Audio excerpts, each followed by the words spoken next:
Hey guys, good morning. This is Chris Englezu, and welcome to another edition of my video diary, I suppose it is, or video blog, vlog.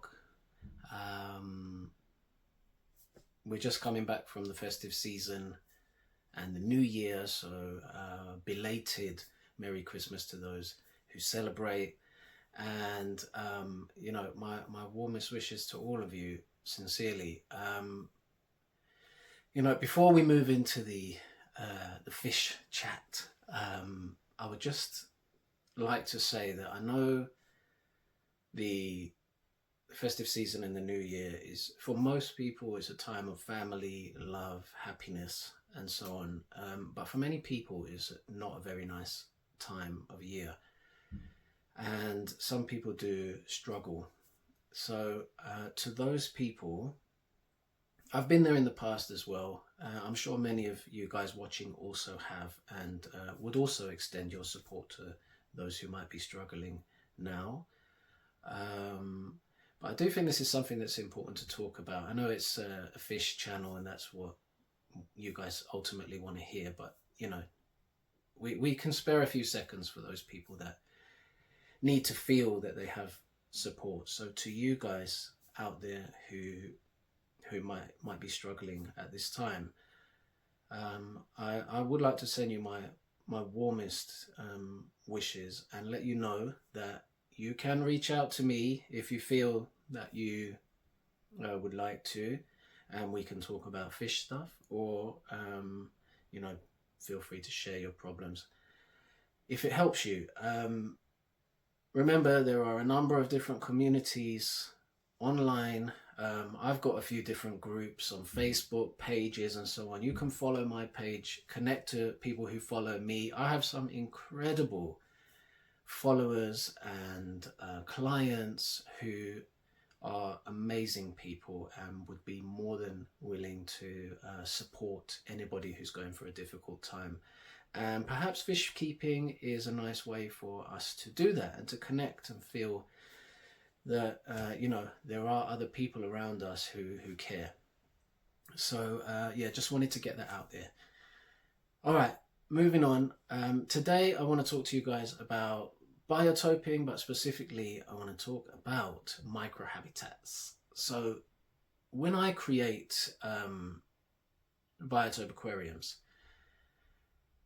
I do have a systematic approach to it, but it's never the same each time, and that sounds a bit strange, a bit of a contradiction there. But what I mean is, I have a philosophy, and I really think that this approach is something that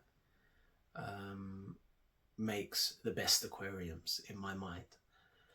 And in my experience. So whilst I don't treat every biotope aquarium the same, because essentially they're from different places usually, but if you're even if you're repeating the same biotope aquarium over and over again, the main thing for me that governs how that tank is going to look is the fish.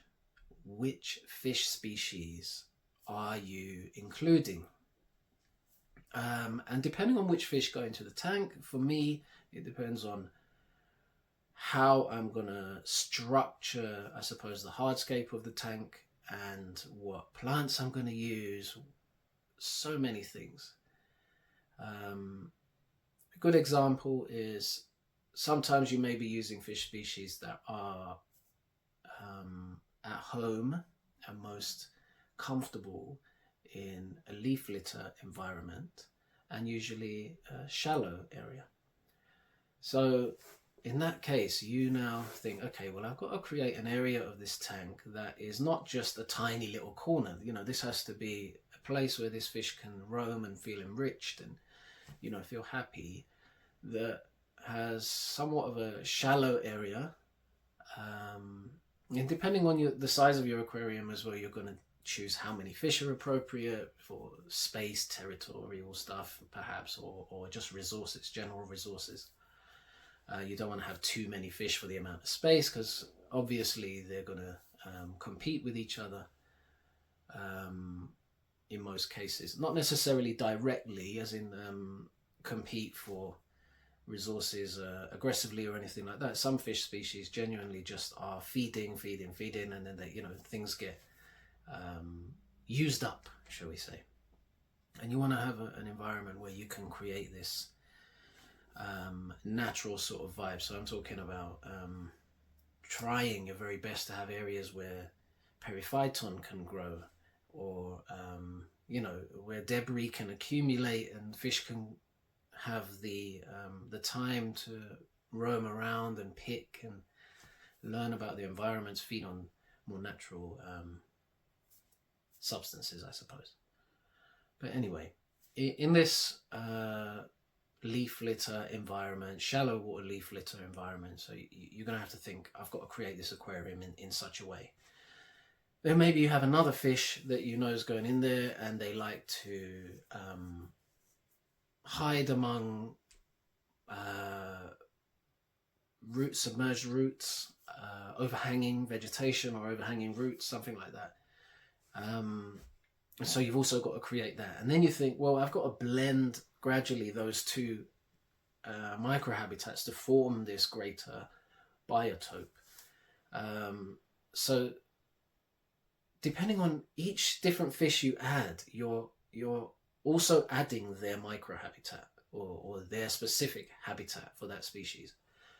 And that's really going to influence how you build a tank. So for me, that the fish species that we plan to put in any aquarium really dictates what that aquarium will include. And then I have the kind of somewhat of a creative freedom to figure out, how do I design this in such a way that is natural, that looks natural, and functions ecologically for that species.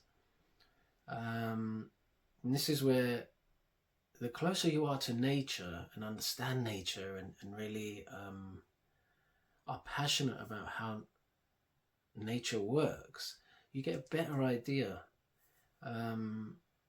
So you have to do your homework. You've got to learn about all the fish species that you are housing and really understand what they need.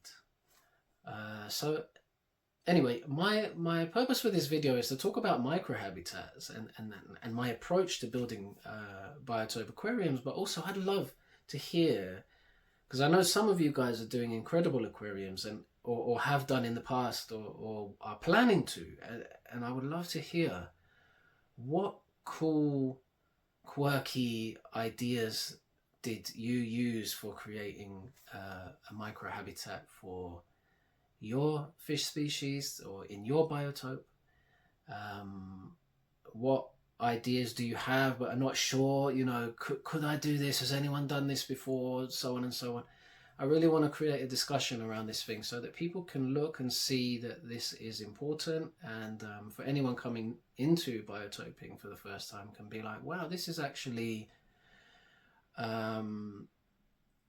something that you can really take your time, dig into, and get creative with. And it's not just blackwater aquariums or planted aquariums or this and that. It's really down to each individual fish species what you create. And that's what makes this hobby so interesting, so diverse, and just allows you an endless creativity. There are so many places on Earth that you can try to recreate, and then in those places you've got so many different species that you can work with, many of which do come into the aquarium hobby. So yeah, please share with me your ideas. Let's get a discussion going about it. I've got some pretty funny ones. And yeah, I suppose, all right, I'll share one with you. So before the emergence of and availability of botanicals like seed pods and leaves and so on in aquariums like there are nowadays, years ago there wasn't really many options like this, and it's very unheard of for people to go out and get them themselves. You would never see an aquarium like that. You would, you know, it was very uncommon. So, but for me, I wanted to try to create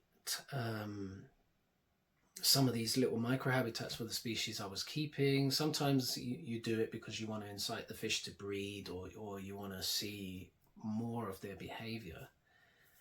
And so, you know, I would try to get different plant species that I could get hold of and see if I could get them to grow their roots into the aquarium, and then the overhanging vegetation would create, you know, some sort of a place that they would find interesting or enriching. But yeah, you know, in terms of botanicals, there really wasn't a lot of options. And so, you know, you might go into an aquarium store and you'll find a coconut shell or something like that. And that has to be the home for your little Corydoras or your shrimp or whatever you might be keeping. Yeah, so for me, it was things like that, coconut shells, or having to get really creative with rocks and things. And, you know, it was difficult. Well, if you were anything like me, who's absolutely obsessed with nature, I was out finding the most suitable pieces of wood and, you know, making many errors along the way. It's lucky that nowadays we have so much information about how to do these things properly. And for resources like this, you can find great websites and companies that are doing this stuff already online. I can think of one or two off the top of my head, but a good example is my friend James over at Blackwater UK. He does great stuff with botanicals, and there's guys over in the US, there's guys in Europe, there's guys everywhere doing this really cool stuff, so you can learn properly about how to do this. Would any of you guys be interested in articles on my website about botanical preparation or anything like that? Habitats that are, you know, leaf litter based, or, you know, let me know the sort of information you guys would like to see on my article blog on my website, cefishessentials.com. Some of you might have seen the new website design. It makes life so much easier. So please do check it out when you get a moment. It is like, it's just blissful. Such a nice experience. So easy. Whether you're there just to read articles and get information, or you're there to look at some of the products, some of the really cool books that I've got in at the moment. You know, it's just seamless, wonderful experience. So thank you to Offset Media for that. Yeah, anyway, I won't keep you guys for too much longer. Share with me your ideas, please. I'm really looking forward to hearing what you guys do or have done, and yeah, I hope that's been insightful. All right, well, have a wonderful day. I will catch up with you guys soon. And don't forget, check out cefishessentials.com. Follow me on all the relevant social media platforms. And yeah, don't be afraid to reach out if you would like to talk. All right, all the best.